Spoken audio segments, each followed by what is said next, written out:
India కూటమి అభ్యర్థి ఆత్రం సుగుణను భారీ మెజారిటీతో గెలిపించాలని సిపిఎం నేతలు లంకా రాఘవులు, బండి దత్తాత్రేయ అన్నారు. ఆదివారం పట్నంలోని రణదేవి నగర్లో పార్టీ శ్రేణులతో కలిసి ఇంటింటికి ప్రచారం చేపట్టారు. మొదటిసారిగా ఆదివాసీ మహిళా ఎంపీగా పోటీ చేస్తున్న ఆత్రం సుగుణను గెలిపించాలని కోరారు. మతం ఆధారంగా ప్రజలను విభజిస్తూ రాజ్యాంగాన్ని మార్చే ప్రయత్నం చేస్తున్న బీజేపీని ఓడించాలని కోరారు. ఈ కార్యక్రమంలో పార్టీ జిల్లా కార్యవర్గ సభ్యులు పూసం సచిన్, ఏ కిరణ్, నాయకులు జమున, మంజుల, శకుంతల, పోచక్క తదితరులు పాల్గొన్నారు.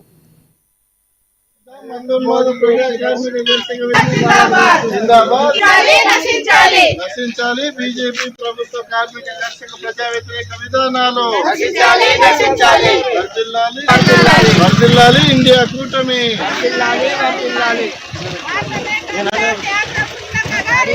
మన ఓటు జిందాబాద్ జిందాబాద్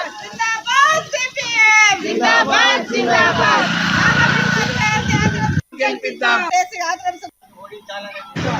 వాళ్ళ పార్టీ నిర్ణయిస్తుంది.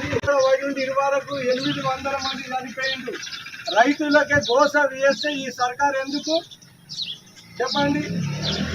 ఏమి గురించి ఇల్లు కట్టి ఇచ్చినటువంటి లేదు, ఏం చేసినటువంటి ధరలు కూడా ఇచ్చేసింది.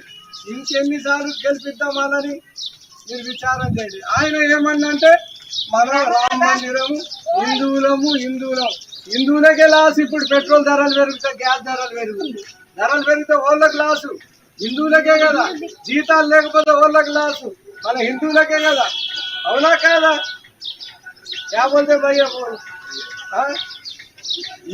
थोड़ा उनको मोदी की बीजेपी हटाना, अपन देश को बचाना और गरीब लोगों को अपना बचाना बोले तो मोदी